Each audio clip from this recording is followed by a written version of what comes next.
We've had a lot of information on Arknights Endfield recently. We've had some PVs. We have a closed beta coming up in the next couple of weeks on the 28th. And today we got even more information. We have a dev interview. A lot of CCs have early access essentially to the new CBT, and they've been releasing gameplay. I'm personally not going to watch most of that just because I don't want to see what the additions are.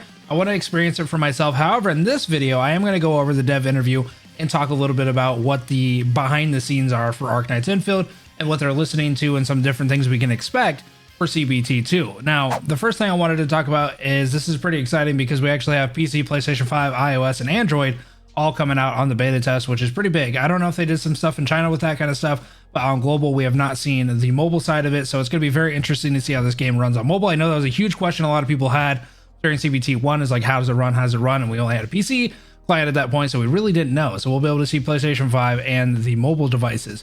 Now, this is going to be talking about the connection of the previous works from Arknights to Arknights Endfield. I've had a lot of people ask me this in CBT1. A lot of people still ask me this. Do you need to know what's going on in Arknights to understand Arknights Endfield? So we actually had the dev here kind of give us an idea that this game, Arknights Endfield, has actually existed in his head anyway since 2017, and he was envisioning it for Arknights in order to serve both games simultaneously operation. He explained that the relationship is greatly different from time axis. So basically what that means to me is there's correlations and stuff like that, but they're very different in where they're at in the timeline. And it doesn't necessarily mean that you need to know everything. So it even says the story has back and forth relationship and many hints are also stretched, but knowledge of previous work is not essential. But those who know the previous work will have fun with the many connections. And this is my experience from CBT1. I'm sure they changed a little bit of stuff, but there were connections. There were nods, obviously, to Arknights, but it didn't feel like you had to know what that kind of connection was to enjoy the story. It was just kind of like, hey, if you know, you know. If you don't, then you can kind of keep playing. You know what I mean? So it was kind of cool to see that they had connections. They had different things. They had key moments, like Patriot, his giant statue. If you know who he is, then great. If you don't, then it's still a cool scene, you know? So it's just one of those things where you have a little bit of a nod. But from my experience anyway, when I was playing CBT1, you did not need to know exactly what was going on because it had its own storyline and had different connections and different stuff. And it reintroduced you basically to what some different terms were and some different, like, you know, terminology and stuff like that for the franchise and the overall world. So reason of the theme of the factory, I think this is pretty interesting. So why they chose the concept of the factory, he explained that he liked factory games. After that, the idea naturally integrated factory element into anime like science fiction began, but it was quite difficult and it took about a year to reflect. It's kind of crazy to think that this has been going on for like since 2017, or at least the idea, the conception of this game has been going on for a very long time, dude. So here's some different screenshots. If I click on them, it takes me to a different side. So I can't really, you know, enlarge them really unless I like zoom in like this maybe. You guys kind of know what the game looks like a little bit. In addition, there is also no precedent for factory games operated, and it was difficult to coexist with factory simulations. And after trial and error, it was a teaser video of 2027 or 2022 rather that came out for the first time. So I think what he's kind of trying to say here, because again, this is going to be translated from, you know, the different language and stuff like that, is basically what he's saying. There's no precedent for gacha games to have any factory elements, and having to coexist with factory simulations would be kind of hard. And so he's trying to make this kind of niche, or like kind of carve out a niche for him. And then obviously we got the teaser video for Arknights Endfield in 2022. And then added the strength of the factory game itself. His strength lies in the thick player base, experiencing building a base and designing lines, and the ability to create something with his own feelings. It was also attractive that it was easy for players to share an SNS due to the sandbox-like freedom. And then it was a rare example to place the factory as the main axis as a long-term operation title or type title. And I feel that I can show a new concept. So he's kind of just going over some different things like why he likes the factory stuff, and maybe why he's like kind of having a little bit of fun being able to actually express this, which I think is very nice because I think it's very well done so far. Immersive feeling born from 4 operators fighting on the screen at one time. This work is not only attractive for factory elements, but also combat content. Dude, I feel like the content for factory, or like the combat's actually a lot of fun. Explain that the way up to 4 operators fight in real time on the same screen, on the same screen is quite rare in long-running titles and in mobile games. I feel like this is actually pretty true. A lot of the games have switch mechanics. Basically, you're playing as one character, you swap off, and then you play as another character. Like, not a lot of games, at least the gacha games, do this thing where they have, like, you know, all 4 characters on and constantly doing stuff with like AI fights and stuff like that. So it's pretty interesting.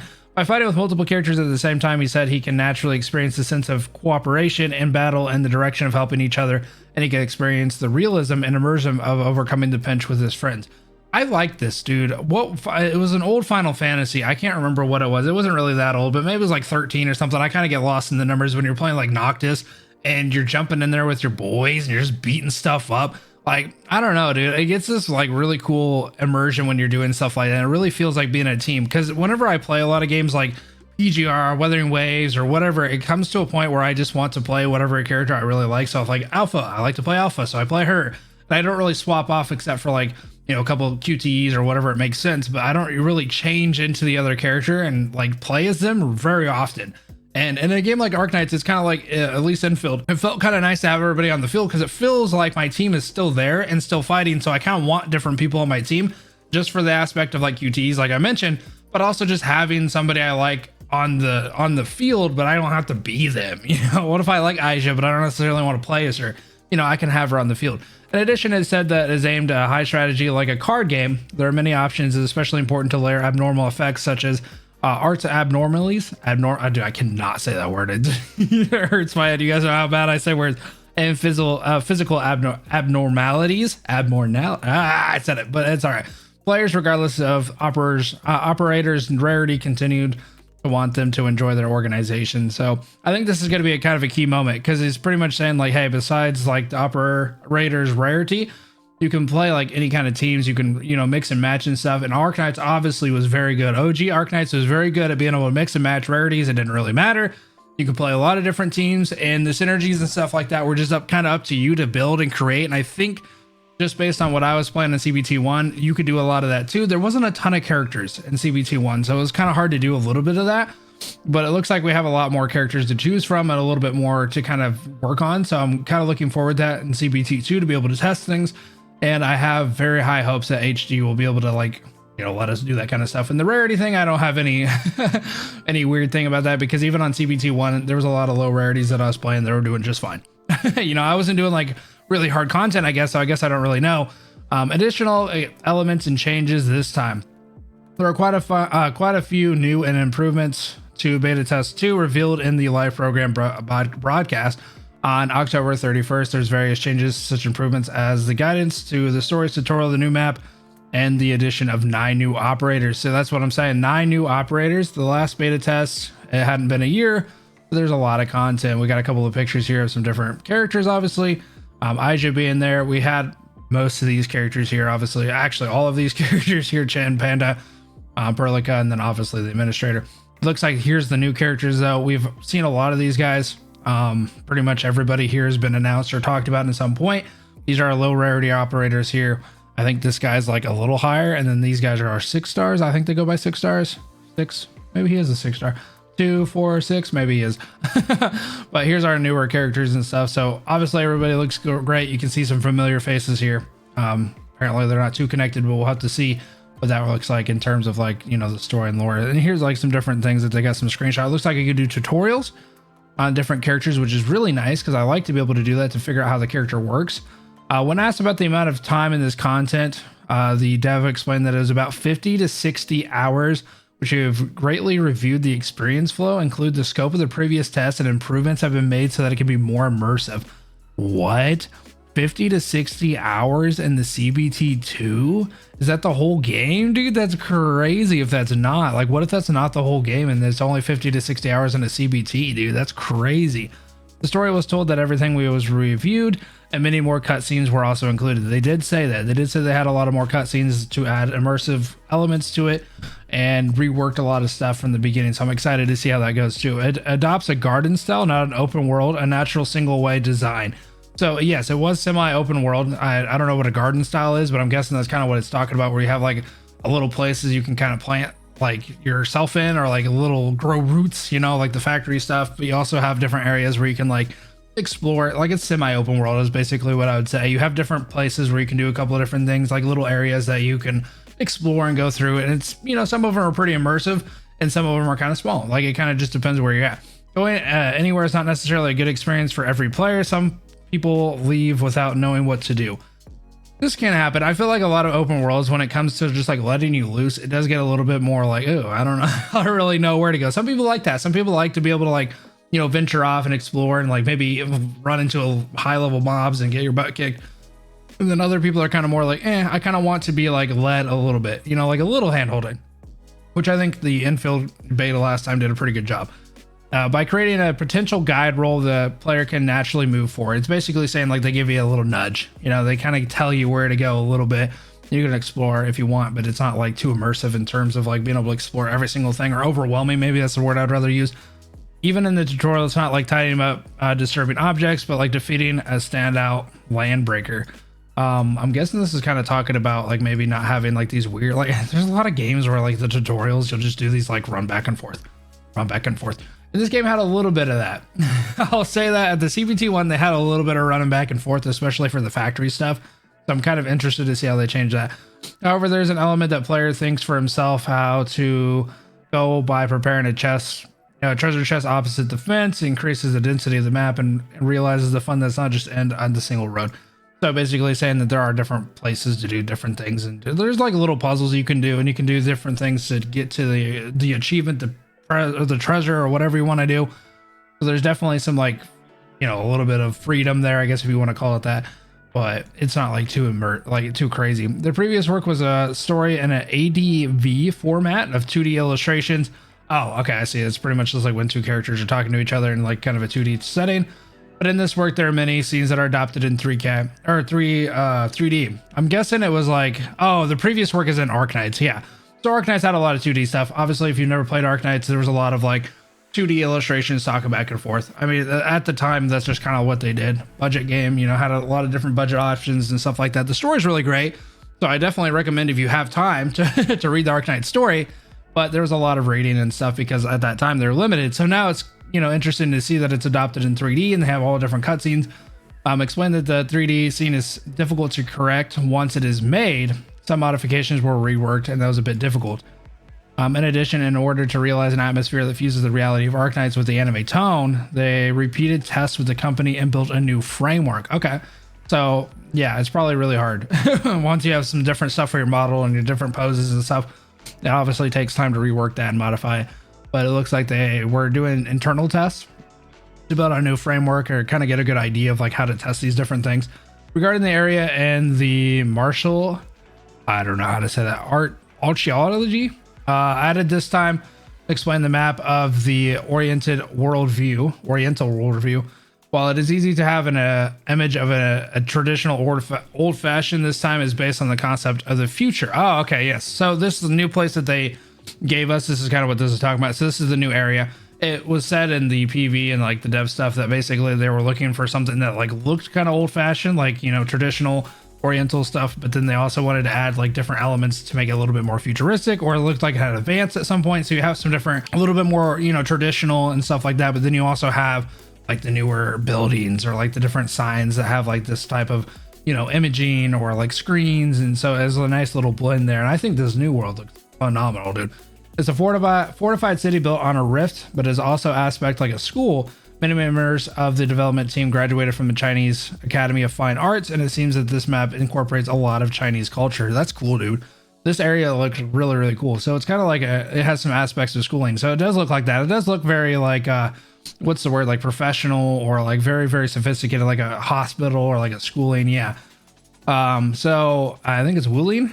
From the aspect of the game design, first, the overall premise is that the focus on linking gameplay and content is an area rich in water and nature, and you can use water to solve places where you have not proceeded due to the difference in height and you can use creating an energy. So it looks like we have some different energies. I did see that, like the green here, a different type of energy from the CBT1, and it looks like it's just part of a different system, which is pretty interesting. It's a kind of way to like reset some aspects of the factory, or kind of like make you have to like kind of work for a different type of resource basically, and kind of gives it a more fresh take whenever you're like, well, I built this factory to do this, and then you get to this place and it's like, okay, well, yeah, you've been doing that, but here's like a little bit different, and I have a different energy site and a different energy source to kind of work on.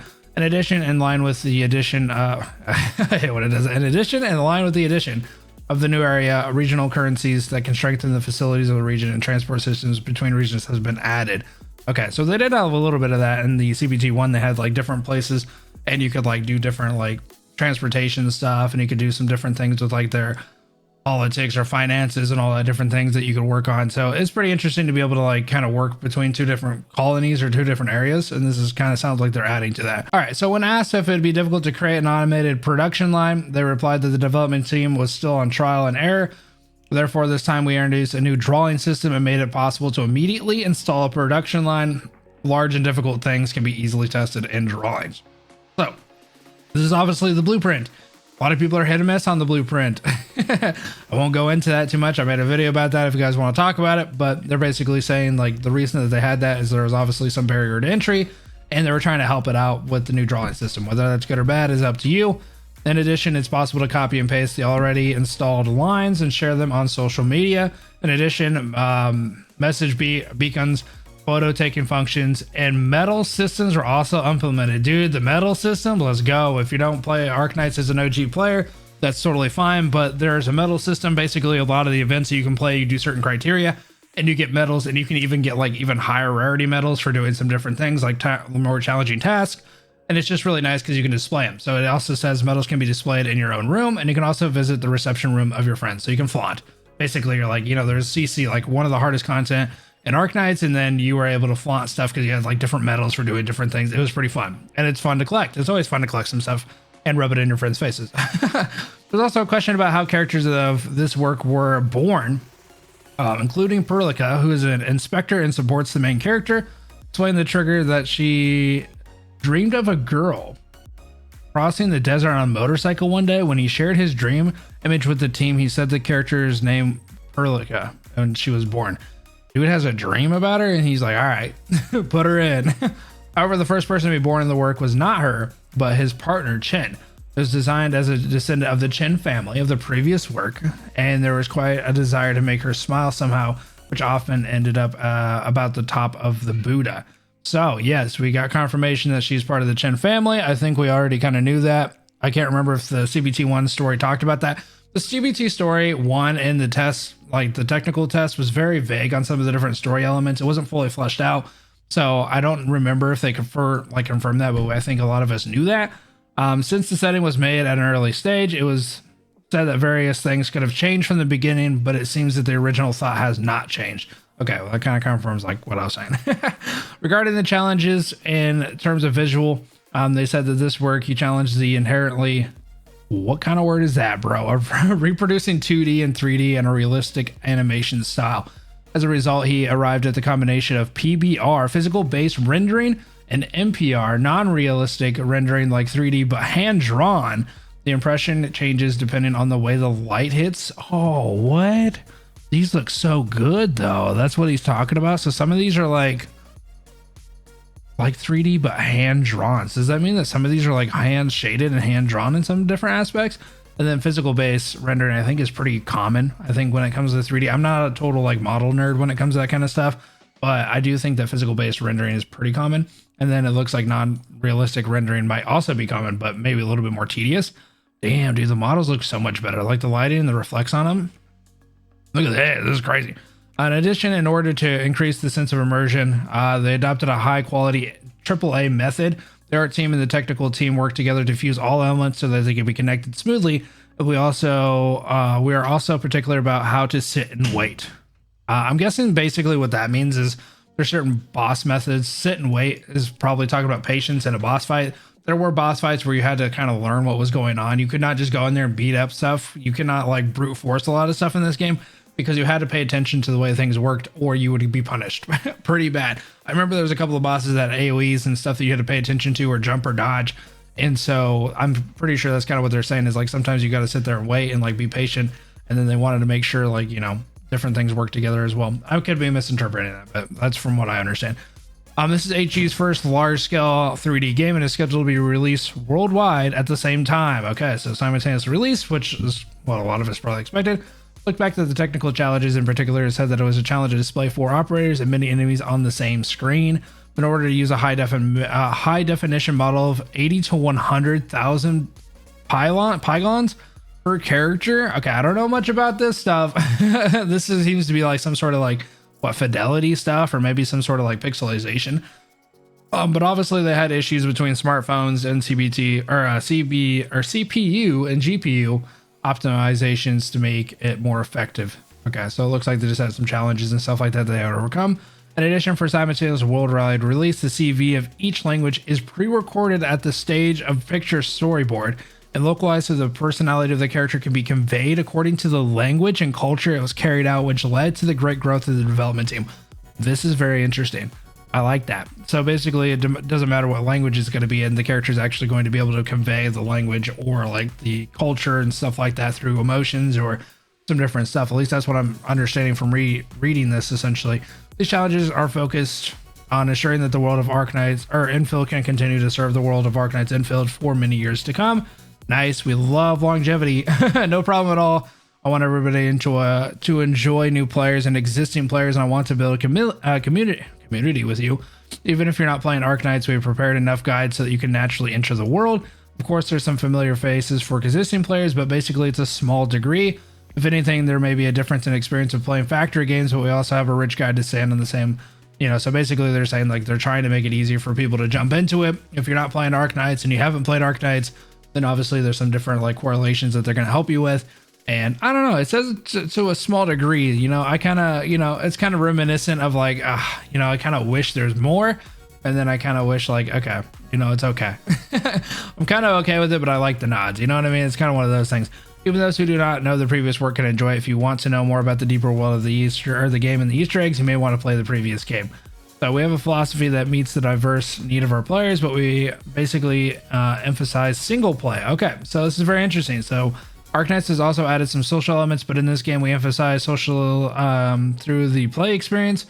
And then social elements and revenue have nothing to do with it, but I hope you will enjoy it. Also, even if you implement multiplayer, it will not be necessary. So basically they're saying they really want to focus on being single player. I think that's okay for me, honestly. I like some different social aspects of some different games, but I'm cool with having a nice social, just myself, just playing a single play. And it looks like even if they have some sort of like multiplayer, it won't be totally necessary. So probably some like, other ways where it's like you have it, but not a lot of people do it, or if they do it, it's not really necessary to what you're doing.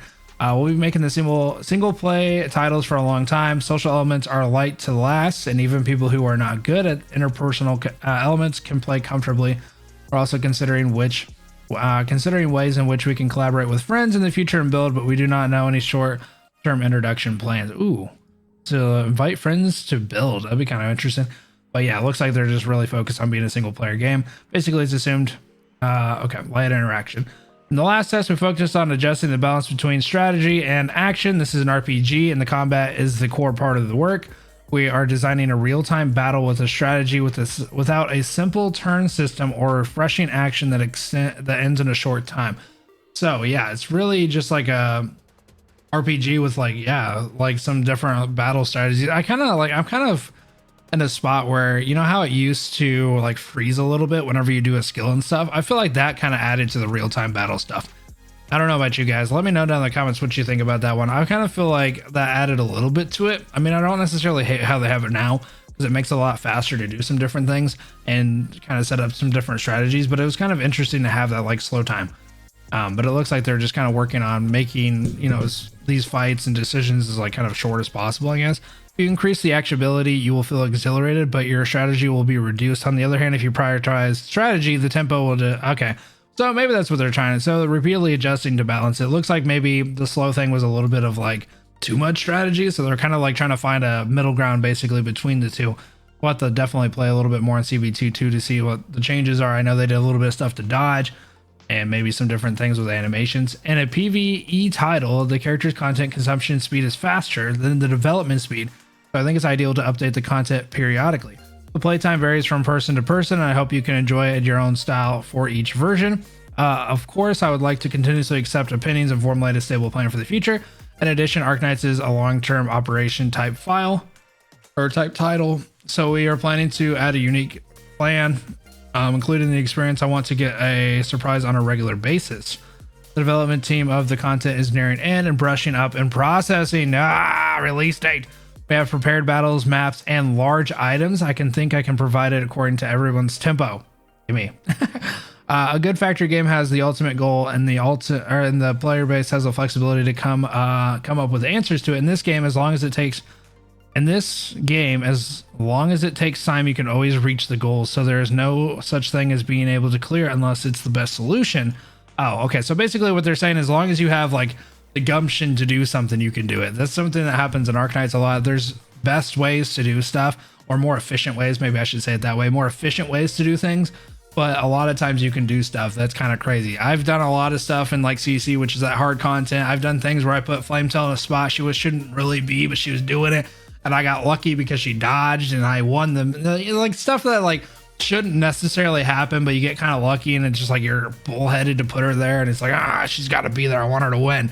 So it's basically saying that, you can do some different stuff like that and, have your own way of playing without having to rely on the capture, like, copying people or whatever. And the future version will also continue to brush up the industrial system and pair new elements. Don't worry, you can create a unique automation line and that is not a design that you can do without doing so. So yeah, again, that's kind of just going into it. Even though you have the blueprint system, obviously you can make whatever you want.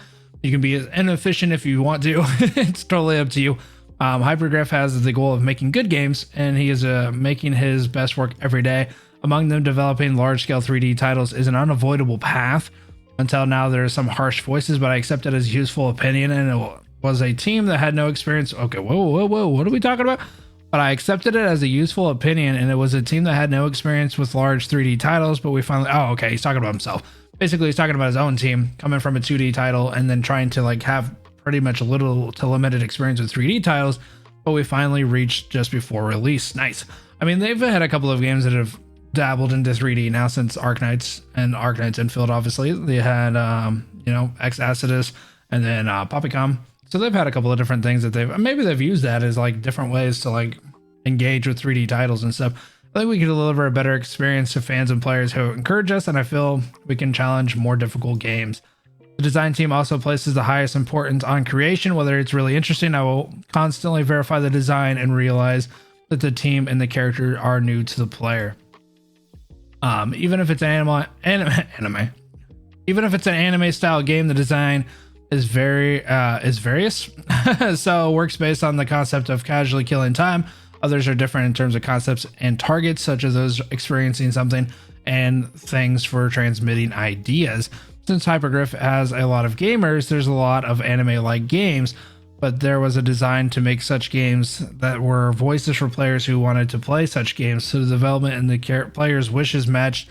Oh, okay. Well, so I'm guessing basically what he's talking about here is there's like a different variation of different anime games, and he was trying to basically find where his fit in, and based on development and some different player stuff that we're able to match something and production was progressed. So basically just different feedback and things from us, obviously, and just internal stuff like that had happened. He's finally got pretty much a good content to where he's happy with.